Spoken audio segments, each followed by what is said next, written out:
ಬರೀ ಒಂದು ಅವ್ರು ನಮ್ಮ ತಂಟಿಗೆ ಬಂದು ಬರೋದ್ರಿಂದ ಆಗಲೇ ಗೊತ್ತಿರೋ ವಿಚಾರ.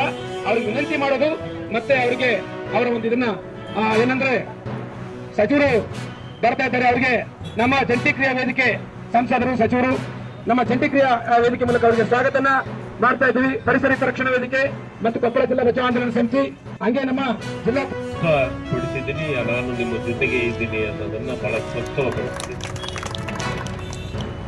ಇದರ ಜೊತೆಗೆ ಈಗಾಗಲೇ ಪ್ರಾರಂಭ ಆಗಬೇಕಾಗಿತ್ತು, ಅದನ್ನ ಮುಖ್ಯಮಂತ್ರಿಗಳ ಗಮನಕ್ಕೆ ತಂದು ಮುಖ್ಯಮಂತ್ರಿಗಳೇ ನೇರವಾಗಿ ಚೀಫ್ ಸೆಕ್ರೆಟರಿಗೆ ಹೇಳಿ ಇವತ್ತು ಅದನ್ನು ನಿಲ್ಲಿಸುವಂತ ಕೆಲಸ ಕಾರ್ಯಗಳು ಆಗಿದೆ. ಅಷ್ಟಾದ್ರೂ ಎಲ್ಲೋ ಒಂದ್ ಕಡೆ ನಿಮಗ ವಿಶ್ವಾಸದ ಕೊರತೆ ಇರಬಹುದು. ಇವತ್ತು ನನ್ನನ್ನು ಸನ್ಮಾನ್ಯ ಮುಖ್ಯಮಂತ್ರಿಗಳೇ ಇಲ್ಲಿಗೆ ಭೇಟಿ ಕೊಡ್ಲಿಕ್ಕೆ ಕಳಿಸಿದ್ರು. ನಾನು ಮುಖ್ಯಮಂತ್ರಿಗಳ ಹತ್ರ ಇವತ್ತು ಬೆಳಗ್ಗೆ ನಾನು ಮಾತಾಡಿದಾಗ ಭೇಟಿ ಕೊಟ್ಟು ಬಾ ಅಂತ ನಮ್ಮ ಮಾತನ್ನ ಮುಖ್ಯಮಂತ್ರಿಗಳು ಹೇಳಿದ್ರು.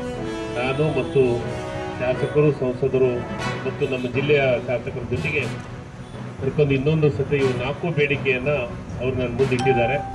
ಮೊದಲನೇ ಬೇಡಿಕೆ ವಿಸ್ತರಣೆ ಮಾಡಬಾರ್ದು ಅಂತ ಒಂದು, ಎರಡನೇ ಬೇಡಿಕೆ ಯಾವುದೇ ಕಾರಣಕ್ಕೂ ಅಲ್ಲಿ ಇರುವಂತ ಕೆರೆ, ಬಸಾಪುರದ ಕೆರೆ ಅದನ್ನ ವಾಪಸ್ಸು ಸರ್ಕಾರಕ್ಕೆ ತಗೋಬೇಕು. ಅವ್ರಿಗೆ 2037ರವರೆಗೂ 2037ರವರೆಗೂ ಅವ್ರಿಗೆ ಲೀಸ್ ಕೊಡುವಂತ ಕೆಲಸ ಆಗಿದೆ. ಅದು ಕ್ಯಾಬಿನೆಟ್ ಒಳಗೆ ಬಂದಾಗಿದೆ, ಕ್ಯಾಬಿನೆಟ್ ಒಳಗೆ ನಿರ್ಧಾರ ಆಗಿದೆ. ಅದು ನನಗನ್ಸಿದ ಮಟ್ಟಿಗೆ 2007ರಲ್ಲಿ ಆದಂತ ಒಂದು ಕೆಲಸ ಅದು. ಅದನ್ನ ನಾನು ಮುಖ್ಯಮಂತ್ರಿಗಳ ಗಮನಕ್ಕೆ ತರ್ತೀನಿ. ಯಾಕಂದ್ರೆ ಮತ್ತೊಮ್ಮೆ ಕ್ಯಾಬಿನೆಟ್ಗೆ ತಂದು ಅದನ್ನ ಇದನ್ನು ಮಾಡಬೇಕಾಗತ್ತೆ. ಅದು ಮುಖ್ಯಮಂತ್ರಿಗಳ ನಿರ್ಧಾರ ತಗೊಳ್ಳುವಂಥದ್ದು. ಇವೆರಡು. ಇನ್ನೂ ಒಂದು, ನೀವು ಭೇಟಿಯನ್ನ ಕೊಡಬೇಕು ಅಂತ ಹೇಳಿದ್ದೀರಿ ಯಾರಿಗೆ, ಆರೋಗ್ಯ ಸಚಿವರಿಗೆ ಮತ್ತು ಇವರಿಗೆ ಕೈಗಾರಿಕಾ ಸಚಿವರಿಗೆ. ಅದನ್ನು ಮುಖ್ಯಮಂತ್ರಿಗಳ ಮುಖಾಂತರ ಅದನ್ನು ಬೇಡಿಕೆ ಮತ್ತು ಅದರ ಜೊತೆಗೆ ಅದು ಬಾಧಿತ ಏರಿಯಾ ಅಂತ ಅನೌನ್ಸ್ ಮಾಡಿ ಅಲ್ಲಿ ಎಲ್ಲರಿಗೂ ಇಂಡಿಯನ್ ಇನ್ಸ್ಟಿಟ್ಯೂಟ್ ಆಫ್ ಸೈನ್ಸ್ ವತಿಯಿಂದ ನೀವು ಟ್ರೀಟ್ಮೆಂಟ್ ಅನ್ನು ಕೊಡಬೇಕು ಅನ್ನೋದನ್ನು ಹೇಳಿದ್ರಿ. ಕೆಲವೊಂದಿಷ್ಟು ಕೆಲಸ ನಮ್ಮ ಕಡೆಯಿಂದ ಆಗಬೇಕಾಗಿದ್ದು ನಾನು ಸಂಬಂಧಪಟ್ಟಂತವ್ರಿಗೆ ಇವತ್ತ ನಾನು ನಮ್ಮ ಜಿಲ್ಲಾಧಿಕಾರಿಗಳು ಇಲ್ಲಿ ಅದರ ಲೋಕಲ್ ಹೆಲ್ತ್ ಡಿಪಾರ್ಟ್ಮೆಂಟ್ ಇಂದ ಅವು 20 ಹಳ್ಳಿ ಏನು ನೀವು ಲಿಸ್ಟ್ ಕೊಡ್ರಿ, ಆ ಲಿಸ್ಟಿನ ಪ್ರಕಾರ ನಾನು ಜಿಲ್ಲಾಧಿಕಾರಿಗಳು ಮತ್ತು ನಮ್ಮ ಸಂಬಂಧಪಟ್ಟಂತ ಆರೋಗ್ಯ ಇಲಾಖೆಯಿಂದ ಅದನ್ನ ಪೂರ್ಣ ಪ್ರಮಾಣದ ಸರ್ವೆ ಮಾಡಲಿಕ್ಕೆ, ಅದನ್ನ ಕೆಲಸವನ್ನ ಮಾಡಲಿಕ್ಕೆ ಕೊಡುವಂತದ್ದನ್ನ. ಅದ್ರ ಜೊತೆಗೆ ನಾನು ನೀವು ಮಾತಾಡಕತ್ತೀನಿ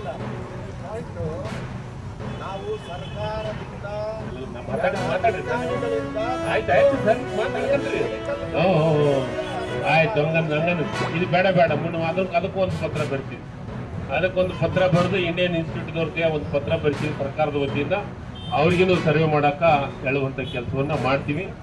ಮತ್ತು ಆಯ್ತಾಯ್ತು ಅವರಿಗೆ ಪತ್ರ ನೇರವಾಗಿ ನಮ್ಮ ಜಿಲ್ಲಾಧಿಕಾರಿಗಳಿಂದ ನಾನು ಈಗ ಪತ್ರ ಬರೆಸ್ತೀನಿ. ನಾನು ಒಂದು ಪತ್ರವನ್ನು ಬರ್ತೀನಿ ಮುಖ್ಯಮಂತ್ರಿಗಳ ಗಮನಕ್ಕೆ ತರುವಂತ ಕೆಲಸ. ಇವು 4 ಬೇಡಿಕೆಯನ್ನ ಮುಖ್ಯಮಂತ್ರಿಗಳ ಗಮನಕ್ಕೆ ತರುವಂತ ಕೆಲಸ ನಾನು ಪ್ರಾಮಾಣಿಕವಾಗಿ ಮಾಡ್ತೀನಿ ಅನ್ನೋ